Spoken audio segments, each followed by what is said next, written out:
Shalom, selamat pagi Bapak Ibu Saudara-saudara yang terkasih. Selamat menikmati anugerah Tuhan pada hari ini dan saatnya kita mendengarkan firman-Nya. Sebelum kita memulai aktivitas kita, sebelumnya kita puji Tuhan, kita bernyanyi.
Kita berdoa.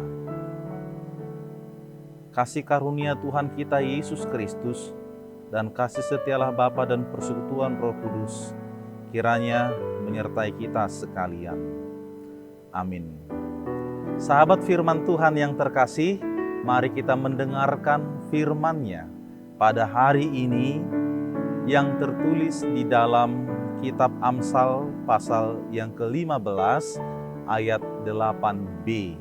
Demikian dikatakan, tetapi dua orang jujur dikenannya. Di dalam bahasa Batak dikatakan, alai anggotangiang ni halak partigor lomo ni rohana dui. Adapun judul daripada renungan kita pada hari ini ialah menjadi orang benar dan jujur. Sekali lagi, menjadi orang benar dan jujur. Bapak Ibu Saudara-saudaraku yang terkasih, hidup benar serta hidup jujur merupakan kesukaan daripada semua orang. Seseorang boleh saja menjadi disegani di dalam hidupnya. Karena apa? Karena dia berlaku benar. Seseorang itu boleh juga menjadi dihormati di dalam hidupnya. Karena apa? Karena dia berlaku jujur. Tetapi hal sebaliknya juga terjadi. Seseorang bisa menjadi tidak disegani, bisa menjadi tidak mempunyai harga diri, menjadi tidak dihormati. Karena apa? Karena dia tidak benar. Dan karena hidupnya jauh daripada kejujuran. Maka semua hal apapun yang dikatakan itu menjadi nonsen. Tidak memiliki makna dan tidak memiliki arti apa-apa lagi. Reputasi kita akan dan pasti baik Bapak Ibu Saudara-saudaraku. Bila memang kedua hal yang tadi itu kita pertahankan, yaitu hidup yang benar serta hidup yang jujur. Seseorang yang melakukan hal itu, walaupun ia sudah tiada atau dia sudah berlalu, tetapi dia pasti akan senantiasa dikenang. Oleh karena apa? Oleh karena kejujuran dan oleh karena kebaikannya. Pertanyaannya Bapak Ibu Saudara-saudara, bagaimanakah agar kedua hal itu terjadi di dalam kehidupan manusia secara murni? Terjadi dengan apa adanya, bukan terjadi karena ada apanya. Sebab sudah banyak perbuatan-perbuatan yang mewujud di tengah-tengah kehidupan kita karena ada apanya. Berbuat baik karena ada bos, karena ada pimpinan, karena ada atasan. Asal Bapak senang. Kalau mereka tidak ada, maka hidupnya menjadi nggak benar lagi. Jujur karena apa? Karena hanya ada orang, supaya dilihat orang. Bila tidak ada orang yang melihatnya, justru hidupnya jauh daripada hal yang dimaksud tersebut. Bahkan seseorang bisa menjadi rajin, itu bisa-bisa saja terjadi karena dia mencari muka, supaya dipandang dan dilihat orang. Tetapi bila mana tidak ada lagi orang yang melihatnya, maka kemalasan yang ada di dalam kehidupannya. Bapak Ibu Saudara-saudara, coba kita perhatikan dan kita lihat diri kita masing-masing. Kita berharap tidak ada kehidupan daripada umat percaya yang demikian. Supaya hidup kita, kekristenan kita, bukan hanya kekristenan yang aksesoris, yang banyak dan yang penuh dengan aksesoris. Di rumah ada aksesoris Kristen, salib, di mobil juga ada salib, perhiasannya juga memakai tanda salib, bahkan hal-hal yang lain semuanya menunjukkan tanda salib. Tetapi kalau kita lihat di dalam perbuatannya, di dalam perilakunya, tidak mencerminkan sebagai buah daripada salib itu. Justru yang ada adalah silap. Justru yang ada adalah kebalikannya. Penuh dengan kamuflase. Saat berada di tempat-tempat khusus, dia tidak mempertahankan kehidupan yang sesungguhnya. Dia malah menjadi gelisah. Kenapa dia gelisah? Karena yang diperhatikan adalah CCTV. Kalau ada CCTV, dia menjaga sikap. Kalau CCTV sudah tidak ada lagi, maka hidup menjadi di luar daripada yang diharapkan atau di dalam kebaikan. Takutnya hanya kepada CCTV, supaya jangan dipandang dan tidak tersorot. Bukan takut lagi kepada Tuhan. Sahabat firman Tuhan yang terkasih, hikmat Salomo di dalam nas ini berkata, korban orang fasik adalah kekejian bagi Tuhan. Kekejian bagi Tuhan. Tetapi doa orang jujur dikenannya. Artinya Tuhan jijik atau Tuhan tidak suka. Jikalau semuanya itu bersumber dari apa yang tidak benar, bersumber daripada motivasi yang tidak tepat, membungkus kehidupan yang penuh dengan dosa, dengan memberikan persembahan-persembahan. Tentu hal itu tidak sangat tepat di hadapan Tuhan. Itu sebab dikatakan di dalam nas ini, tetapi doa orang jujur dikenannya. Saudara-saudara, hal yang perlu kita pahami adalah bahwa Tuhan Maha Tahu di tengah-tengah kehidupan kita. Kalau kita baca pada ayat 3 pasal ini dikatakan, mata Tuhan ada di segala tempat, mengawasi orang jahat dan orang baik. Artinya lebih-lebih daripada CCTV tadi. Kalau CCTV dia boleh rusak, boleh buram, tangkapannya nggak jelas sehingga harus di zoom. Tetapi kalau Tuhan melihat semuanya, lebih daripada semuanya itu. Saat ini pun Tuhan tahu kita sedang apa, dan hendak apa. Itu dikatakan di dalam firman Tuhan pada Mazmur 44 ayat 21. Ia mengetahui segala sesuatu rahasia di dalam hati kita.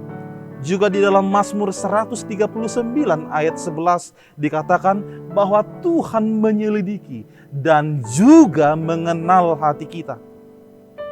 Sehingga hal itu kembali lagi dipertegas di dalam 1 Samuel 16 ayat 7 dikatakan, bukan yang dilihat manusia, yang dilihat Allah. Manusia melihat apa yang di depan mata, tetapi Allah melihat hati. Inilah yang sesungguhnya kehidupan kita. Bahwa Tuhan tahu seluruh kehidupan kita. Tuhan akan menjawab, Tuhan akan mendengar, Tuhan akan memberi segala sesuatu sesuai dengan pengenalannya di dalam kehidupan kita. Tuhan akan memberi balas setimpal dengan tingkah laku daripada seseorang itu. Dan di dalam hal doa serta permohonan juga demikian. Itu yang dikatakan di dalam Yeremia 17 ayat 10. Maka seperti yang dikatakan oleh firman Tuhan pada hari ini, tetapi doa orang jujur dikenannya. Kalau di dalam bahasa Indonesia sehari-hari dikatakan Tuhan menerima doa orang baik, tetapi Dia membenci persembahan orang jahat.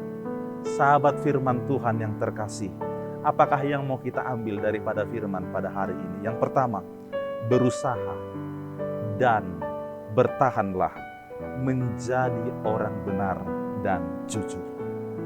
Berusaha dan bertahanlah menjadi orang benar dan jujur. Sekalipun banyak orang yang tidak menyukainya, tetapi biarlah Tuhan memandang diri kita, pribadi kita, sebagai orang benar dan jujur.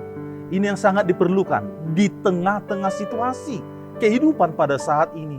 Saat dunia kering akan orang-orang benar dan orang-orang jujur. Saat dunia ini penuh dengan kejahatan, maka kita, saudaraku semua, dipanggil untuk mempertahankan sikap hidup yang benar dan jujur. Yang kedua adalah bahwa Allah mengenal kita. Sekali lagi, Allah mengenal kita. Setiap saat Tuhan melihat hidup kita. Dan tidak ada satupun yang tersembunyi di hadapan Tuhan. Maka hayati dan rasakanlah. Apapun yang kita kerjakan pada hari ini, sadarilah di dalam kehidupan kita bahwa semuanya itu Tuhan melihat. Oleh karena itu, kalau kita menyadarinya, maka kita akan senantiasa berbuat apa yang baik. Dan yang terpenting adalah membuat hidup jujur di hadapannya. Dan yang terakhir, yang ketiga dikatakan, bila kita rindu, Tuhan menjawab setiap doa dan permohonan kita. Maka dikatakan, mintalah itu semuanya. Dengan apa? Dengan sikap hati yang benar. Dengan apa? Dengan kehidupan yang jujur. Supaya Tuhan mengabulkan segala permohonan kita. Selamat beraktivitas, hidup selalu di dalam firman Tuhan dan dekat kepadanya. Dan Tuhan memberkati kita semuanya. Amin, kita berdoa. Terima kasih ya Tuhan Allah Bapa kami yang di surga. Pada hari ini kami menyambut berkat Tuhan yang Engkau berikan kepada kami. Engkau telah memelihara kehidupan kami di setiap hari, bahkan hingga pada saat ini. Sehingga kami beroleh berkat yang baru, sukacita yang baru, kehidupan yang baru, dan damai sejahtera yang baru yang mengisi kehidupan kami. Sehingga semuanya yang kami peroleh daripada-Mu mengajak kami untuk senantiasa bersyukur dan berterima kasih kepada Tuhan. Kami telah disapa oleh firman-Mu sebelum kami memulai aktivitas kami. Engkau mengajak kami agar berlaku benar dan hidup jujur di hadapan Tuhan.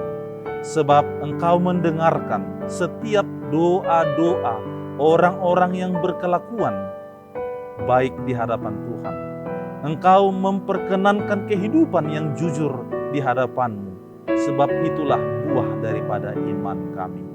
Maka sertailah kami, biarlah kami menyadari bahwa hidup kami sepenuhnya ada di dalam tangan Tuhan, dan Engkau melihat dan mengetahui seluruh seluk-beluk kehidupan kami. Dan di dalam kejujuran dan kebenaran hidup itu, kami menjadi garam dan terang di dunia ini. Dan kami menjadi anak-anak Tuhan yang setia. Kami juga menerima berkat yang melimpah yang Tuhan akan sediakan kepada kami. Berkati seluruh umat-Mu dimanapun berada, biarlah hidup kami senantiasa dibangun di atas dasar iman yang teguh oleh karena kebenaran firman-Mu. Biarlah mereka dan kami semuanya menjadi umat yang setia di hadapan Tuhan. Dan lindungilah kami sekalian, terkhususnya dari mara bahaya COVID-19 ini, agar hidup kami aman dan tenteram di dalam Tuhan. Terpujilah Engkau ya Allah Bapa. Di dalam nama Yesus Kristus kami berdoa. Amin. Baik Bapak Ibu Saudara-saudara yang terkasih, selamat memulai aktivitas berangkatlah di dalam kasih dan penyertaan Tuhan. Jangan lupa menjaga kesehatan dengan mematuhi protokol kesehatan. Senantiasa memakai masker, menjaga jarak, dan mencuci tangan. Tuhan memberkati saudara-saudara sekalian. Shalom.